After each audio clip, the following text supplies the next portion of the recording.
Hello. In this video, we're going to be talking about the endoplasmic reticulum. So let's not waste any of your time. Let's get right to it.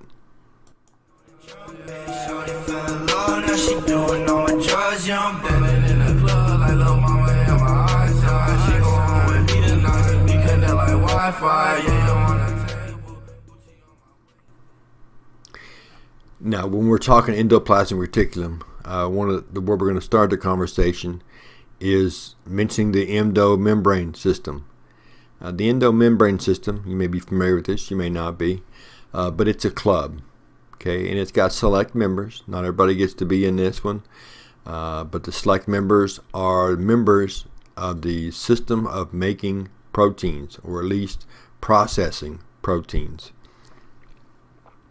All these, they've got internal membranes throughout the cytoplasm, but the members of this important club, the endomembrane system, are the endoplasmic reticulum, which is why we're mentioning it now, the ribosomes, the Golgi apparatus, the Golgi body, and lysosomes.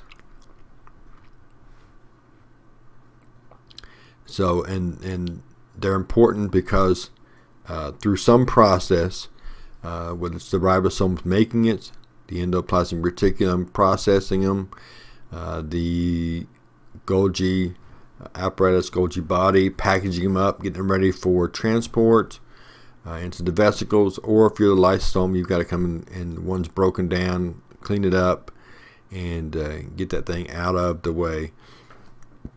But that's the endomembrane system, the group of organelles that are making the proteins.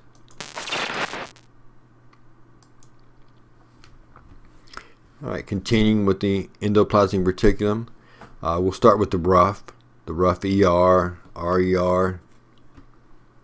It's the kind of brown over there, right off of the egg yellow nucleus, as we mentioned earlier in an earlier video, the nucleus video, that those two are touching, and it gets that rough reference because of the bumpy look that it has in a microscope.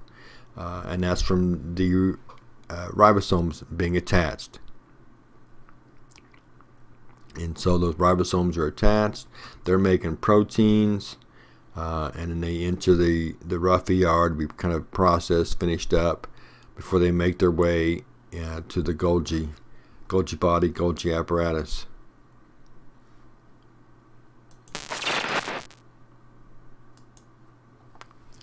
Continuing with the rough ER, when you think about this structure, you want to think of zigzag maze. You can see it over there in the picture beside me. That zigzag maze as it works through, and again, as we mentioned a couple of times already, it's touching the nucleus. So the ribosome makes the protein, passes it into the RER, the rough ER, and then it processes through and heads on over to the Golgi. Something else to mention about the rough ER, it's also where phospholipids are made. We just talked about phospholipids in the plasma membrane, and they are made here.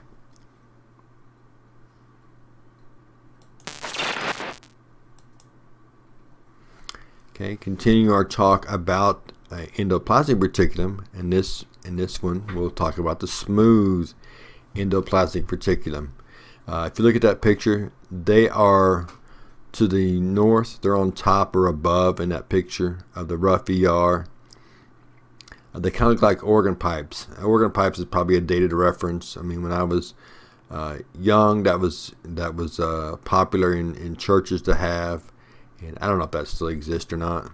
But you know what a pipe organ is? And they kind of look like that. But that's a smooth ER. None or relatively few ribosomes attached. That's why they get that smooth reference, because they don't have that bumpy look in a microscope view. But they're super important. They do a lot of things. There's several things, I should say. For one, they make lipids. Okay, lipids are made here. So if you don't want any lipids, find a way to get your smooth ER shut down. But it also stores calcium. And you may be thinking, well, what's so important about that? When it comes to the processes of our brain, firing and sending messages and passing that along to neurons, it relies heavily on calcium as a start of that process. So it's super important. It also is part of the detoxification process. Also makes carbohydrates, okay, and hormones, which is part of the carbohydrate process. So it does quite a few things, super important organelle, and depending on the need of the cells or what the cell's particular function is, determines how much of the rough ER it has, how much of the smooth ER. You could have cells that have a bunch of rough, little smooth, half and half, more of one. It just kind of depends on what the function of the cell is. So that's our video on the endoplasmic reticulum. When we come back together, we'll be talking about the lysosomes. We'll see you then.